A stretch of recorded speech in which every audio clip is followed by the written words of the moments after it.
हाय दोस्तों, देव क्लास में आपका स्वागत है। आज आप लोगों को हम पढ़ाएंगे दोस्तों क्लास 12 का स्थिर वैद्युत की फर्स्ट चैप्टर आप लोगों को हम पढ़ा रहे हैं।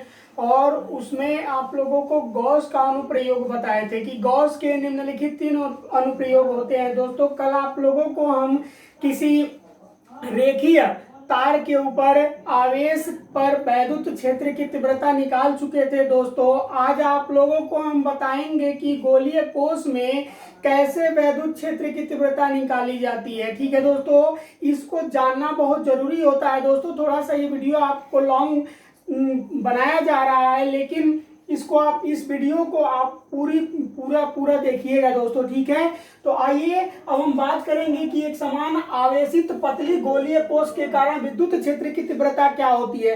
तो सर्वप्रथम इसका एक आप फिगर बनाइए दोस्तों। यहाँ पर कॉपी और कलम ले लीजिए, बैठ जाइए आप लोग। जैसे जैसे हम बताते जा रहे हैं वैसे वैसे आप लोग बनाते जाइए दोस्तों। ठीक है, तो यहाँ पर एक गोलीय कोश है दोस्तों, और इसके चारों तरफ एक क्या है कि कवच टाइप का एक और कोश हम बना दे रहे हैं। ठीक है, एक कवच टाइप का कोश और बना दे रहे हैं दोस्तों, जिसमें धन आयन यानी कि प्लस क्यू आवेश इसमें पूरे पृष्ठ के ऊपर एक समान रूप से क्या है, वितरित है। क्या है दोस्तों, एक समान रूप से वो वितरित है। ठीक है, तो एक समान रूप से इस पूरे पृष्ठ के ऊपर आवेश जब वितरित है दोस्तों, जिसकी त्रिज्या यहां से अगर हम ले लेते हैं त्रिज्या, तो यहां से इसकी कैपिटल आर त्रिज्या है जो बिंदु ओ पर आकर के मिल रही है, और यहां से एक स्मॉल आर त्रिज्या वाला कोई पिंड है, कोई कण है जो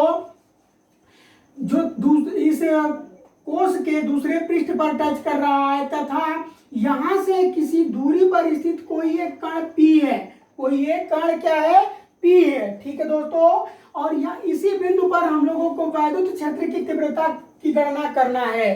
ठीक है दोस्तों, क्या करना है, इसी बिंदु पर वैद्युत क्षेत्र की तीव्रता की गणना करना है दोस्तों। ठीक है, तो आइए आप लोगों को अब हम इसके बारे में बताते हैं। ये एक समान रूप से क्या हुआ है, वितरित धनावेश है, जो किस पर वितरित है, तो एक गोलीय पृष्ठ के ऊपर वितरित है। ठीक है दोस्तों, अब हम बात करेंगे, देखिए इसका 3 कंडीशन हो सकता है, इसका 3 कंडीशन हो सकता है। वो तीनों कंडीशन क्या क्या होंगे दोस्तों, इसको हम लिख करके बता देंगे आप लोगों को। ठीक है, आइए पहले इसके बारे में हम लोग जानते हैं, तो नोट करते रहिएगा दोस्तों। यहां से कि माना कि आर त्रिज्या के, माना कि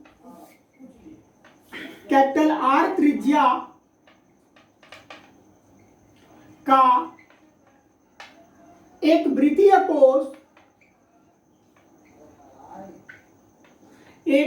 कोश है, जिस पर प्लस क्यू आवेश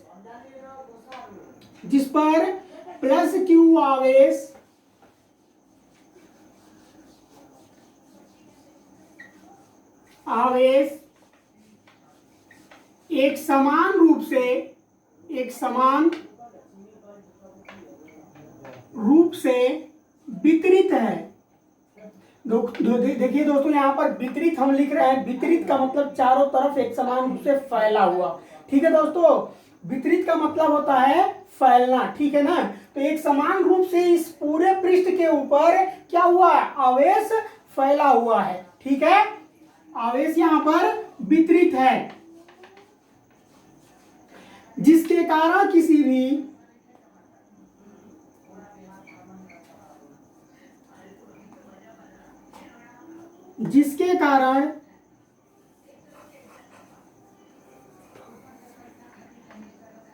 भी बिंदु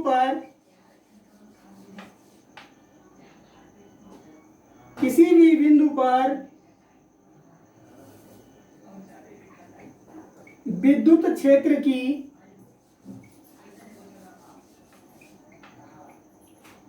तीव्रता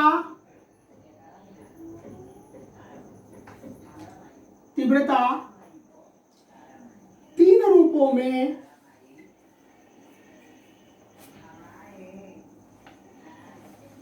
ज्ञात की जा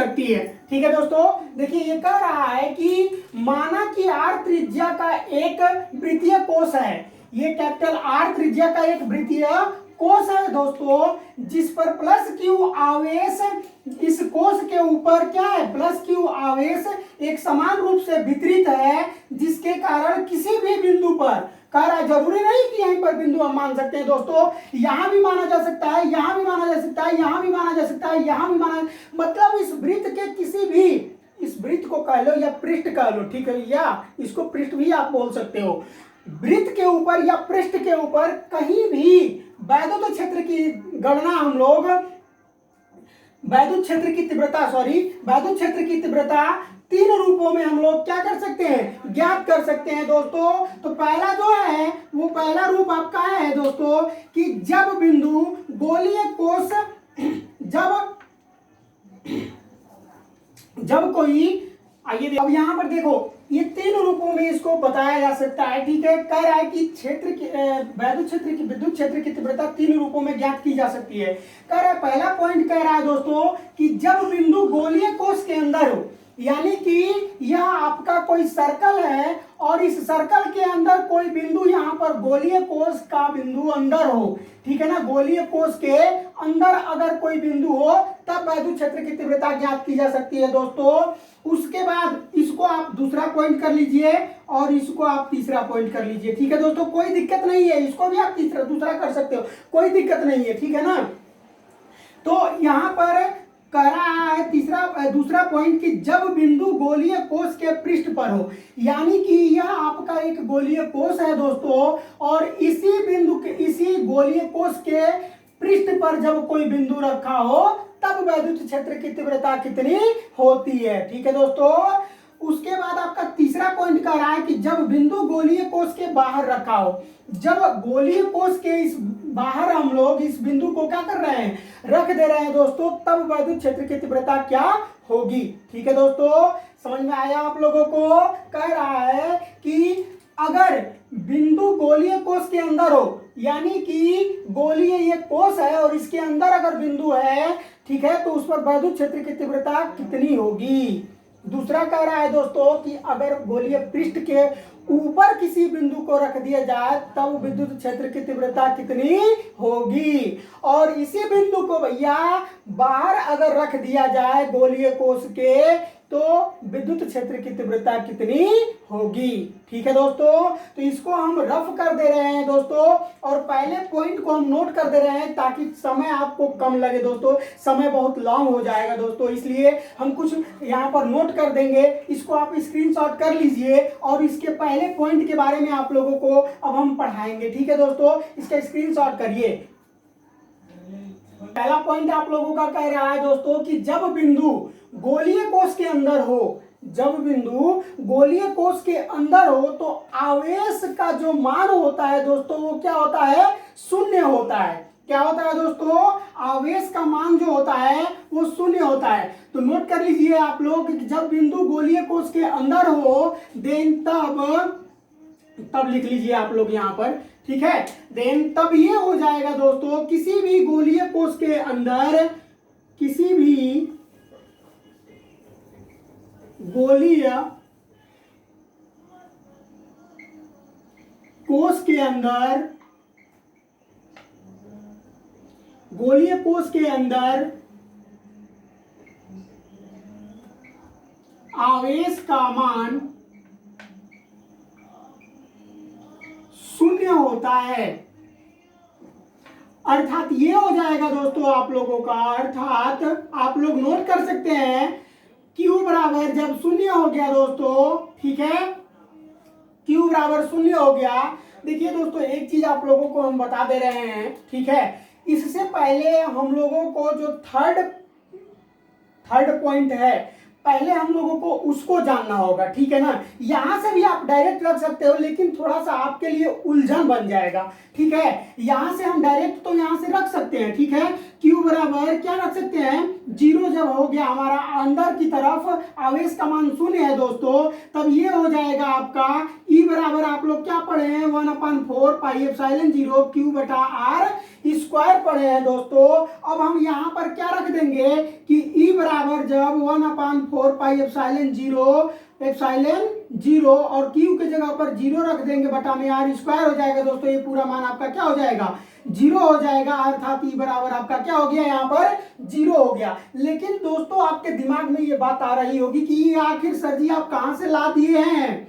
तो भैया आप लोगों से हम बता दें, गॉसियन पृष्ठ को पढ़ाते समय आप लोगों को बताया गया था कि फाई इजिकल टू का होता है भैया क्यू अपान फाई बराबर क्यू अपान एप्सिलॉन 0 होता है। यही बताया थे ना भाई, फाई बराबर क्यू अपान एप्सिलॉन 0 होता है। गॉसियन पृष्ठ में आप लोगों को हम बता चुके हैं, ठीक है। तो आइए इसको जानने से पहले हम लोगों को पहला पॉइंट भी जानना होगा, जरूरी होगा दोस्तों, ठीक है। यहां तक अगर आपको समझ में आ गया हो तो ठीक है, नहीं तो हम तीसरे पॉइंट से उठाते हैं और फिर यहां तक ला करके छोड़ देंगे, सही से समझ में आपको आ जाएगा, ठीक है दोस्तों। तो इसको स्क्रीनशॉट कर लीजिए या फिर नोट कर लीजिए। उसके बाद आप लोगों को हम फिर इसका तीसरा पॉइंट से उठाते हैं और फिर यहाँ पर ला करके आपको छोड़ देंगे, ठीक है दोस्तों। या फिर आप यहाँ से दूसरा पॉइंट भी देख सकते हो, लेकिन थोड़ा सा लेंदी होगा, ठीक है ना। इससे बढ़िया कि आप तीसरे पॉइंट से नोट करते आओ शुरू से ही। बाहर से हम लोग निकालते आ रहे हैं अंदर की तरफ, ठीक है।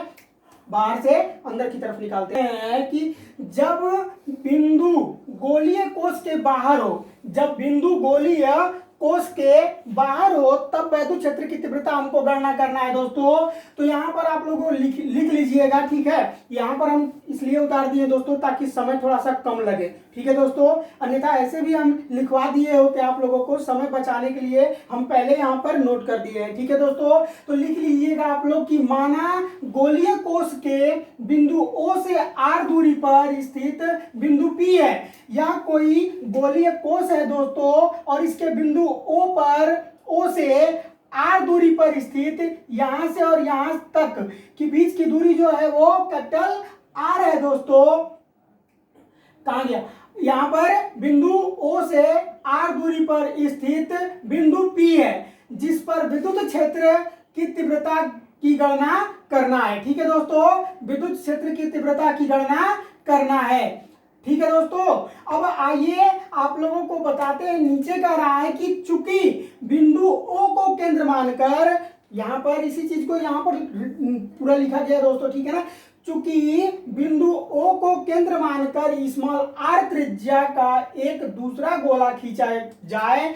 देखिए पहला गोला जो है दोस्तों वो क्या है, इस टाइप से R है, ठीक है ना, इस टाइप से R है और जिस पर कोई एक बिंदु कण P क्या है उपस्थित है और यहां से इसकी दूरी क्या है R है, ठीक है दोस्तों। एक दूसरा कोई गोला खींचा जाए जिनके बीच की दूरी जो है दोस्तों यहां से और यहां तक स्मॉल r हो तथा कण जो है वो यहां बिंदु P पर स्थित हो, ठीक है दोस्तों।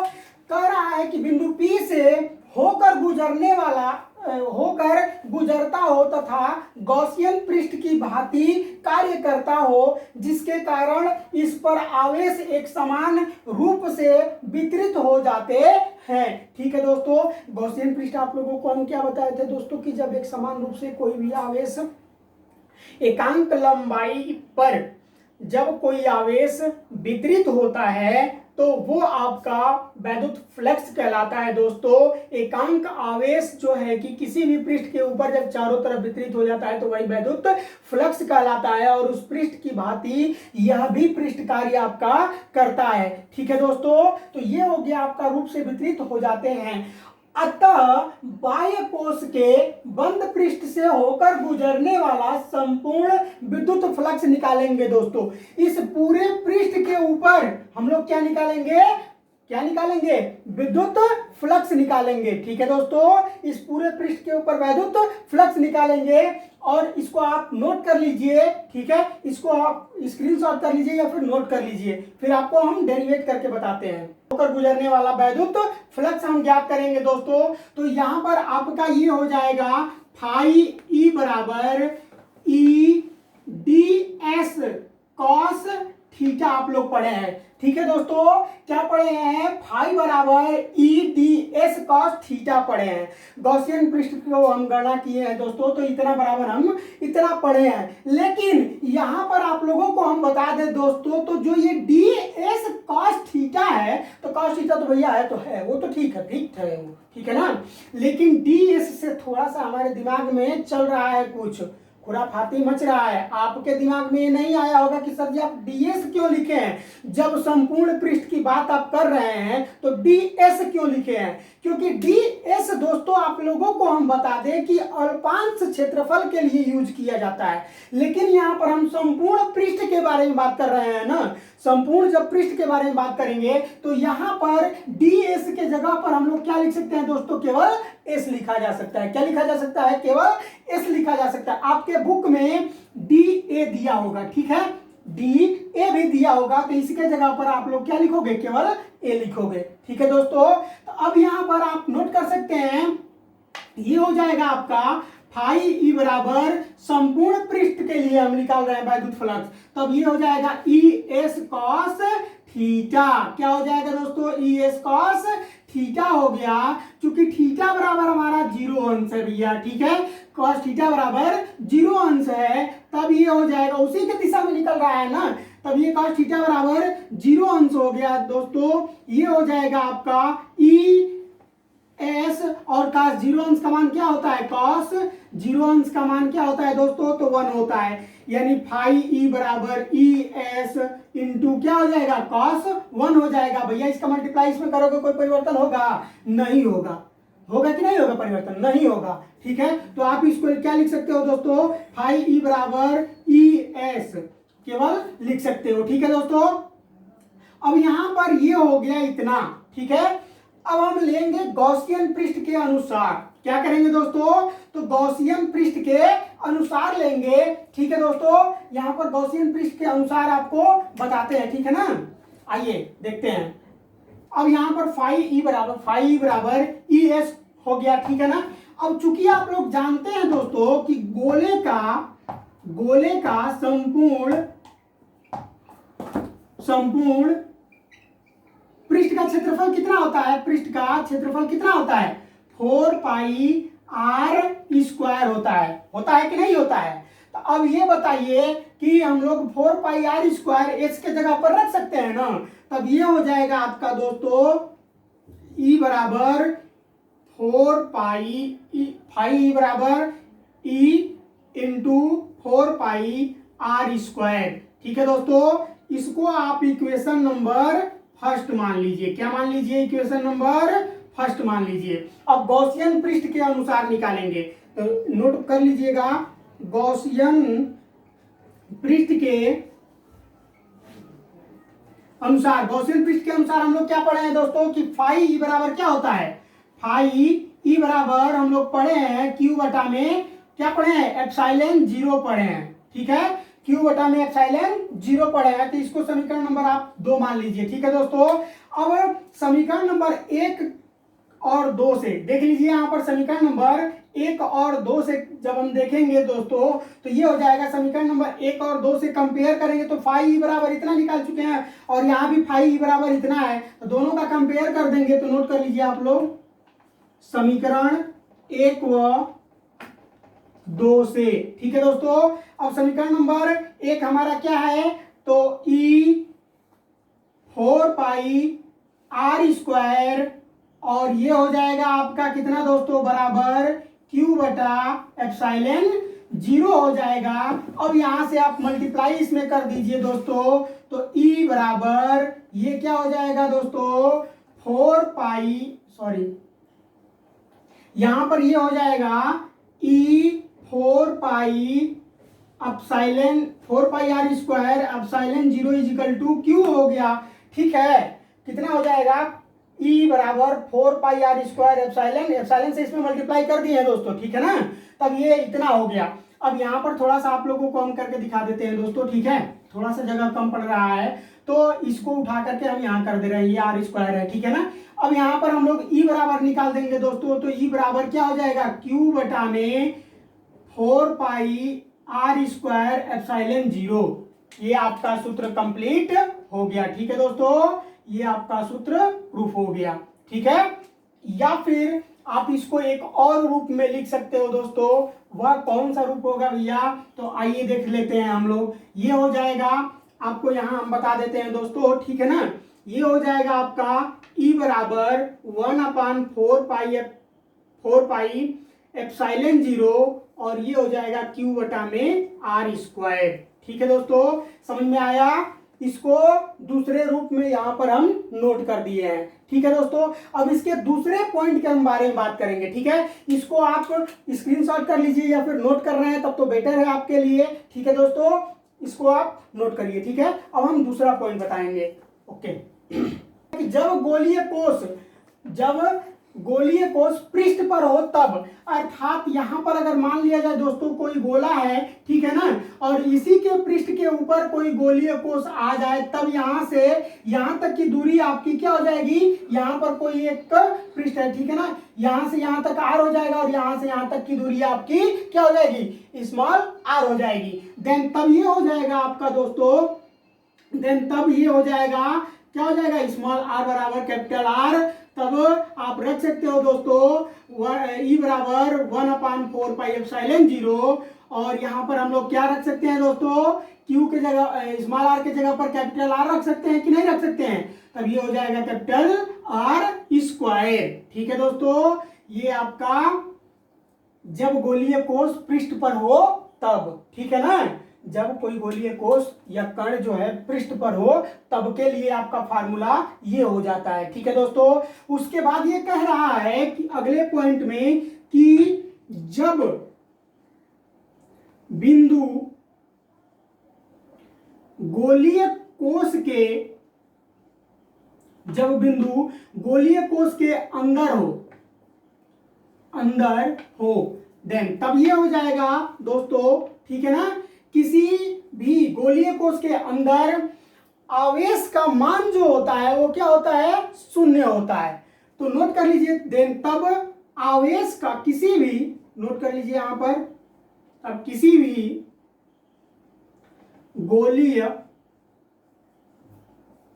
कोष के अंदर आवेश का मान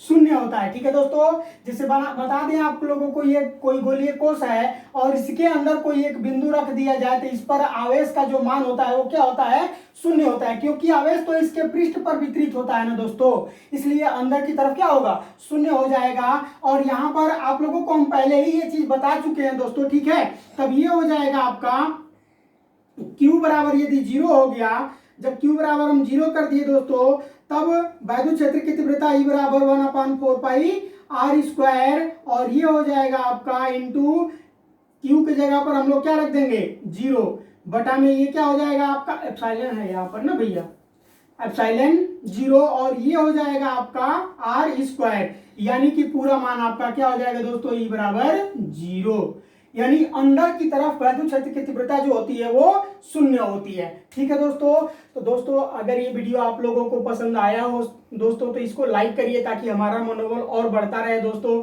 और फिर आप लोगों को बता दें दोस्तों कि हम टॉपिक वाइज आप लोगों को चैप्टर वाइज पढ़ाते हैं। अगर इसके पहले आप लोग नहीं देखे हैं तो आप हमारे प्लेलिस्ट में जाकर के देख लीजिएगा दोस्तों, वीडियो पड़ा हुआ है। ठीक है, गॉसियन पृष्ठ क्या होता है, गॉसियन पृष्ठ के अनुप्रयोग एक और बता दिए कल का आप लोगों को दोस्तों।